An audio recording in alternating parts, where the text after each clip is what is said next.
Welcome learners in our today's lesson, and today we are going to look at programming paradigm.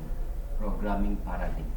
So programming paradigm basically refers to what we call different styles that enables programmers to come up with computer programs. So these are the examples of programming paradigms. Number one is structured programming paradigm. Number two is object-oriented programming paradigm. Number three is event-driven programming paradigm. And number four is now scripting paradigm. So we shall start by looking at that structured programming paradigm. So basically, structured programming paradigm is a style of creating programs where instructions are organized in an orderly manner so that you don't confuse the computer.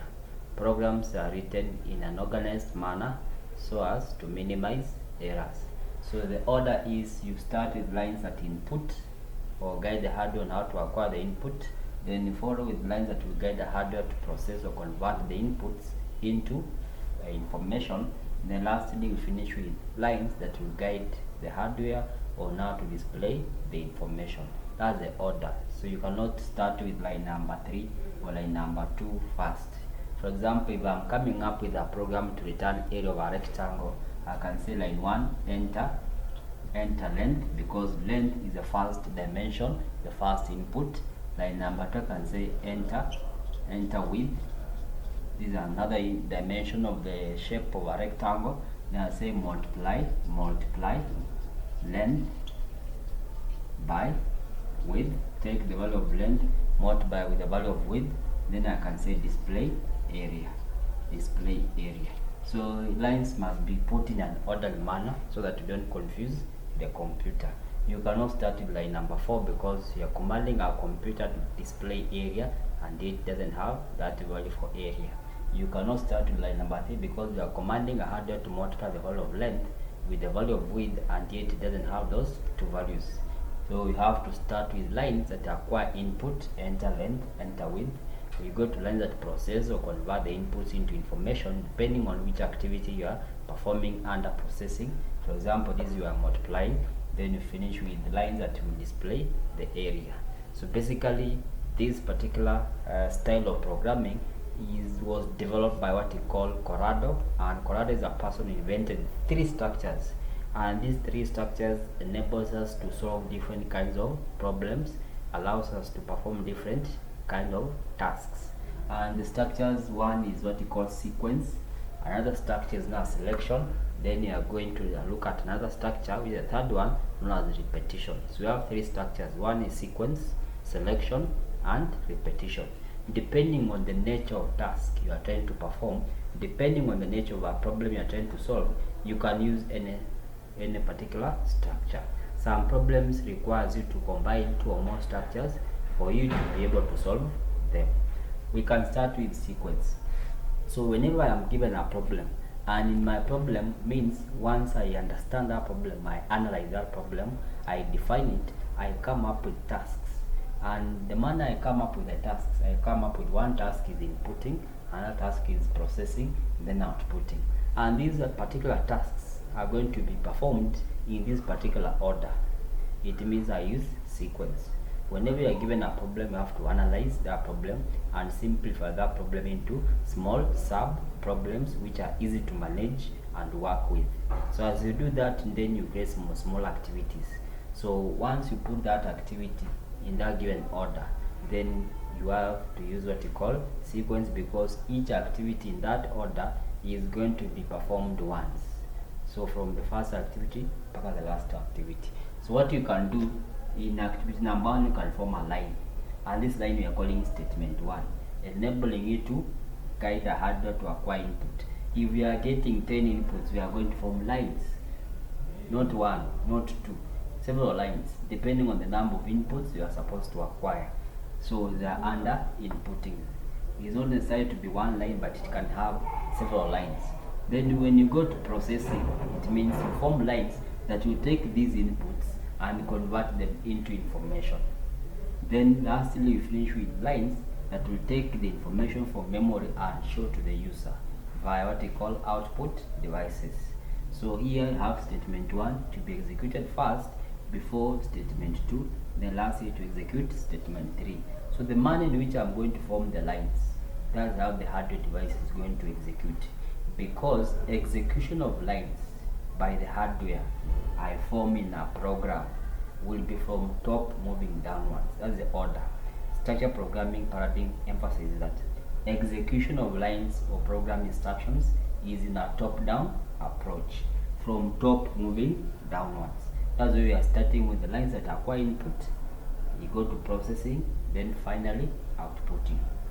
Then you have another structure known as selection. Under selection is where whenever I break my complex problem task into small sub problems or sub tasks, then I realize that one activity requires the concept of making decisions, the concept of making choices. It means whenever I'm coming across a task, like here I'm acquiring two numbers, number 4 and number 2, that's inputting. Under processing, there's that element of comparing the two numbers and determining the largest. So I want to find out the largest number among two numbers. So under processing, it means there's that activity of making choices, choosing number 1 as the largest or the second number as the largest. So if you have a task in the main tasks, or you create similar tasks, and one of those tasks or two or more tasks requires that element of making choices, then basically I use what you call selection for you to solve that problem. Whenever you are given a problem and for you to solve it, one of the activities that enables you to solve that problem requires you to make choices. Then you use selection as a structure. So under selection, for you to choose, you come up with a condition, and this condition is what you call a logical test. The computer will perform that test, and the outcome is either yes or no. If it is yes, it will choose statement 1, another choice. If it is no, it will not choose statement 1, but it will come and choose statement 2, which is another alternative. For example, I want to acquire two numbers, which number 1 is 4, number 2 is 2. Between the two numbers, I want to determine the largest number. So I base on a condition. By comparing, I can say, is 4 greater than 2? The answer is yes or no. Is 4 greater than 2? The answer is yes or no. If it is yes, I can say 4 is the largest. So just saying 4 is the largest is an example of statement 1, displaying that the largest number is 4. If it is no, it will come and choose statement 2, and statement 2 will be opposite of statement 1. So statement 2 will say 2 is the largest.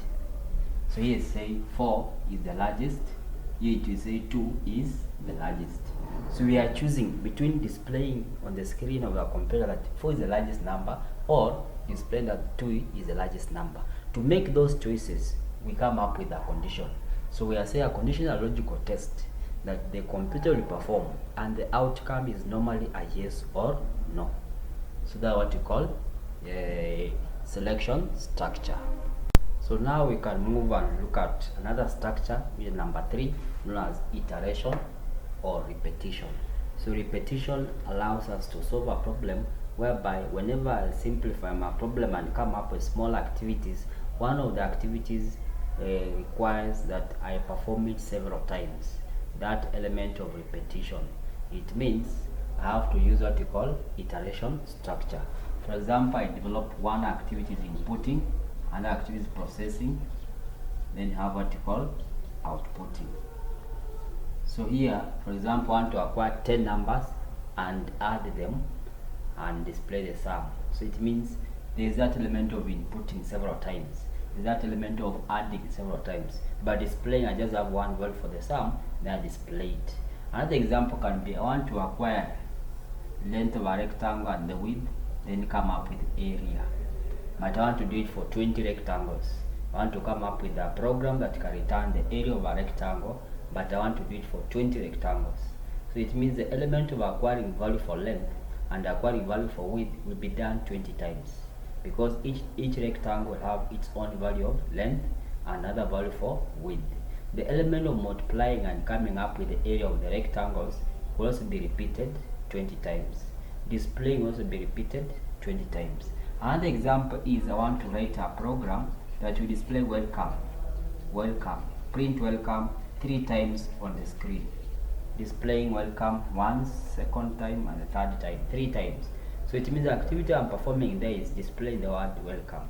So for a human being or a user to see welcome being printed 3 times on the screen, it means the line I will form to print welcome is executed 3 times. It means without this reiteration structure, it means if I want to perform this kind of a task, I have to come up with a line to say enter welcome or print welcome. So if I say print welcome, it will display welcome on the screen, one line of welcome. If you want another line to appear, just repeat print welcome then. If you want another line to appear of welcome, I say print welcome again. So if I have, let's say, our user wishes to display welcome 1,000 times, am I going to repeat that line I'm writing to display welcome 1,000 times? I'll be wasting time. So to save on time, I can use what we call iteration. So iteration allows you to perform a given task or a given problem several times without repeating the lines, without repeating the instructions. So basically, we have what we call keywords that we look for. Whenever I'm solving a problem, then I'm applying what you call iteration. There's a keyword. One can be repeat. So repeat is a keyword for repetition. And one is while, and one is do. We have 4. Those are examples of keywords, meaning I'm repeating that activity. If I'm using making choices, I'm choosing, making decisions, this structure of selection, it means there's a keyword I use. One is if, so must have if in my program. So it means I'm repeating some lines or I'm making choices. Now, here in this particular diagram, this is what we call a flow diagram that illustrates how repetition structure occurs. So basically, I say in repetition, you have to have a timer, and a time is basically just a stopwatch that will monitor your iterations. In high school, you used to do some experiments in chemistry lab or in physics lab or in biology, and in those particular experiments, let's say in biology you are mixing chemicals, or let's say in chemistry you mix chemicals, then you monitor the behavior of a given variable such as temperature, then you make some recordings, and then you come up with a graph. So basically you're using a stopwatch, a timer, and the timer was giving you equal intervals of time. Within those intervals of time, you make readings so that the behavior of that particular variable, or what you call quantity, in terms of analysis, you can be in a position to analyze that given variable, because you are measuring using uniform intervals. So the same here, I want to repeat displaying the word welcome on the screen, and welcome to appear 3 times, not 2 times, not 4 times, but 3 times.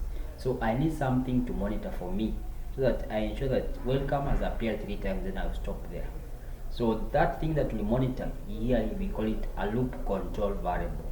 A loop control variable is just the same way you have a stopwatch that can give you intervals within which you are performing a given task, like measuring or coming up with a recording. So if we want to display welcome, it means here the stopwatch is just a manual variable, is a man-made variable, and this variable has 3 components. We have to be able to manipulate those components. The same way the stopwatch head or the timer head 3 parts. The starting point of the timer, if you are recording after an interval of 20 seconds, so once the timer is at 0, that's what we call initialization, the starting point of the timer. So here my variable is a variable, and the variable must be a whole number. I will use it to set the starting point, and I can choose any number. Now you can allow the timer to move, increase up to 20 seconds. Once it reaches 20 seconds, you pause, then you make a reading. Here it means I have to manipulate the variable manually for it to reach at a particular point. Which is reaching that point is known as what we call termination or a condition. And a condition basically is a logical test that sets the ending point of the repetition. Now how will I move my timer, my variable, from the starting point up to the ending point? There's some calculations I do it. I can increase or reduce the variable. Here we call it order. So basically initialization involves setting the starting point of the timer, where the timer will start counting from. Then condition is a test that defines the ending point, and this one sets the number of repetitions that you want to perform. You can say x less or equal to 10. You can say x is equals to 1. So I'm starting my x at at 1. And this x is an example of a variable, is an example of a stopwatch, is an example of a loop control variable or timer. So we're starting at 1, ending at 10. It means I need or I want 10 repetitions. Now whatever I'm repeating is an example of statement 1. Statement 1 is what you want to repeat. It will be executed several times. When x meets this condition, the value of x will change from being 1 up to 10. But if it reaches 11, then it will stop. So whenever a condition returns no, the loop control variable will move out of it, then making it to stop your repetitions. So basically in structure programming, we have what we call 3 structures. The number 2, we are saying it uses top-down design approach in execution of instructions. Then number 3, it uses what we call modular design. This is an ability or a process of breaking down a complicated task into smaller, simpler, and more easy manageable components, which you can easily come up with in form of, let's say, your course. Your course has been broken into modules. You have module 1, module 2. If you are doing a diploma, you have module 1, module 2, and module 3. So the same. If I ever come across a task and I assume that this task is complicated, I cannot handle it alone once, I simplify that task by breaking it into a series of smaller, simpler, and more manageable subtasks. If you are working as programmers in form of a team of programmers, we can subdivide ourselves and come up with solutions or programs for each and every small task, what we call modularity or modular design. So basically you have programming languages that uses this concept of structured, this idea, this style of structured. One is C programming language, then you have Pascal programming language. So when we are starting to program practically, commanding the hardware, we'll be using C programming language and Pascal. So I will show you how you can command using C and Pascal via mobile phone, how you can write a program using a mobile phone. I will guide you in a video. Now we can proceed and look at what we call object-oriented programming paradigm. Basically, this is a style of programming that was developed due to an increase in high computational power, because human being users were coming across problems and they wanted to solve those problems using a computer.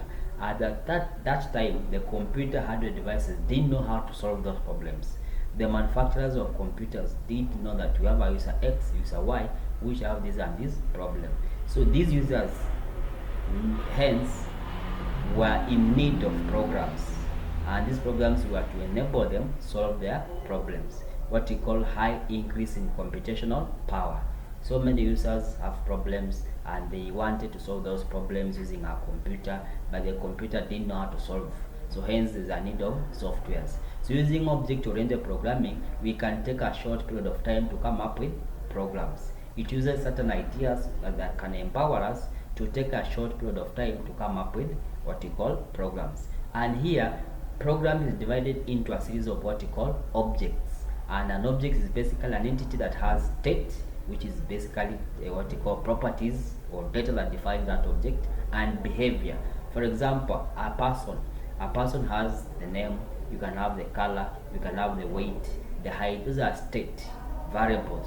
And a person has what you call behavior. A person can sit, can stand, can walk, can run, can eat. I can compute the time taken for you to sit, the time taken for you to stand, the distance for you to run. So basically those are what you call behavior. Now if you are writing a program, it has a group of objects. So if you come across objects which are sharing the same data, they are classified what you call classes. Then we can move to another paradigm known as what we call event-driven programming paradigm. Here it was based on the concept of events, and basically an event is what we call a response given by an object after a user has performed an action on the object. For example, you have a balloon and I fill air without balloon, it will just remain that way. But I try to perform an action like puncture the balloon using a sharp object, the balloon will respond. So that response the balloon is giving is what you call an event. So programmers use that event to perform a given task. Then last we have what you call scripting programming paradigm, and this is basically a paradigms that allows us to come up with online applications that run on the internet via what we call web browsers. So that marks the end of our class. We shall continue in our next session. Thank you.